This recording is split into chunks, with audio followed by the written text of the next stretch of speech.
Yes. Thanks for tuning in to the Diabetic Davey La YouTube channel. Hope you enjoy what's about to come. But before you watch any of my videos, remember, Diabetic Davey La is not a doctor. He is not a healthcare professional. I am just sharing some things that have worked for me after living with type 1 diabetes for nearly 30 years. So if you see anything on these videos that you want to ask any questions about, leave them in the comments below and I will get back to you. But most importantly, if you see anything that makes you want to make a change to the way you manage your condition or do something differently, check those changes out with a healthcare professional before you do them. Just because things are working for me doesn't mean it's going to work for you. And I don't want people going low or having spikes in blood sugar just because they're trying something from my videos. So, you've had your health warning, people. Sit back, relax, enjoy the show. Love you.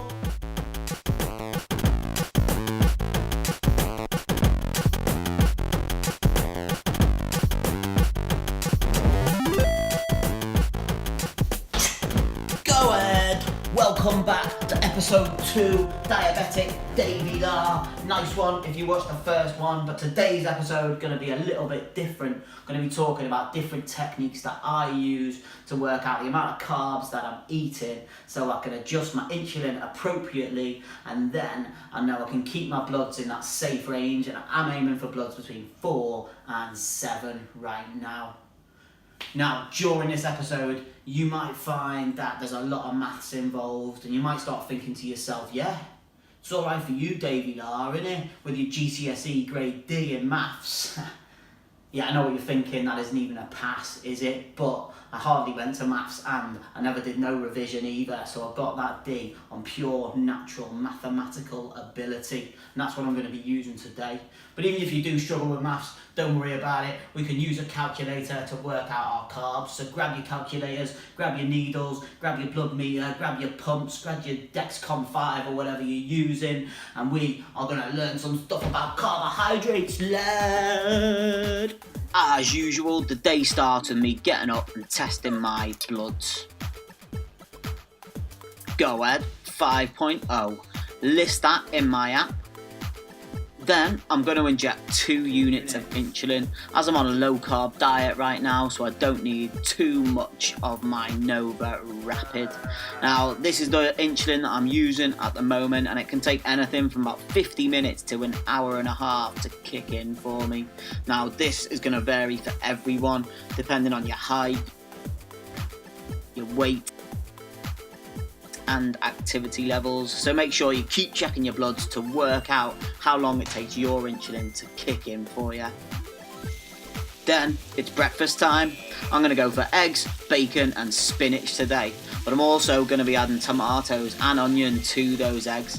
Now this is important because those tomatoes and those onions are going to impact on the total carbohydrates in this low carb brekkie I'm making. So, when I add these carbohydrates to the small amounts that are in the double cream that I'm adding to my flat white because I'm treating myself, the total carb count of this meal comes to 11.6 grams. Yes, but how do you work that out, Dave? Good question. Well, you are going to need a calculator and some scales so we can get our maths on right now. Right, I've got 5 tomatoes in this breakfast and they weigh 85 grams. So all I need to do is check the pack, which tells me there is 3.1 grams of carbohydrate per 100 grams of tomatoes. So I divide that 3.1 by 100, which gives me 0.031. Now that is the carbohydrates per 1 gram of tomatoes. So I times that by the 85 grams of tomatoes I've got in my breakfast, and that gives me 2.6. So that's 2.6 grams of carbohydrate in that part of the meal. So I'll make a note of that, and then I repeat the process with the onion and the cream.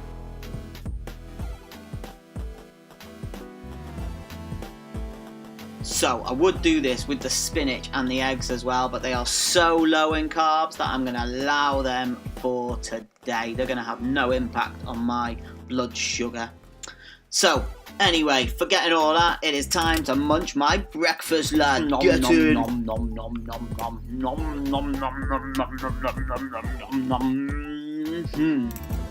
That was a gorgeous breakfast, that was.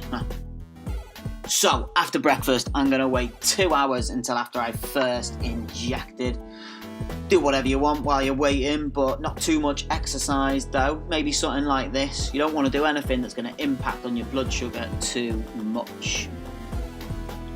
So, once 2 hours have passed, you could just leave it about an hour and a half or so, but just as long as you know that the insulin you've done and the carbohydrates you've eaten will have kicked in sufficiently. And here my bloods are at 5 flat still. Yeah, I'm happy with that. It doesn't usually always stay exactly the same, but that's pretty solid bloods for the morning. And now I know that if I'm eating 12 grams of carbohydrates, I need 2 units to cover that. That's 1 unit for every 6 grams of carbohydrate I eat. So I can use this maths to work it out for anything that I'm eating. Once I've worked out the carbohydrates that I'm eating, I know how much insulin I need to do. Even if it's something that's high in carbs, like pizza, which is roughly 90 grams of carbohydrates, I know I'll need 15 units, because that is just 1 unit for every 6 grams of carbohydrate in that pizza. Now, if you're injecting this much insulin, 15 units, you might want to think about splitting it over 2 injections, potentially 1 pre the meal and 1 post meal.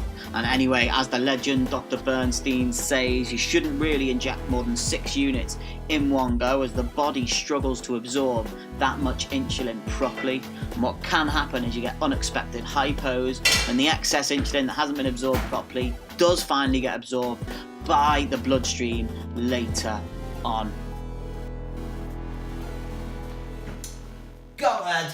Hope you found some of that stuff useful. Now, I know it might seem like writing a lot of stuff down and working a lot of stuff out, but if you do that type of thing over the period of about a week, you should start to learn, exactly how many carbs that you're eating and how much insulin you need to do to cover those carbs and keep your bloods in a safe range, like 4 to 7. But if you've got a slightly different range, if you want to keep them slightly higher, that's fine. But you just need to work out how you can do that with the carbs you're eating and the insulin you're injecting. You need to do what's right for you.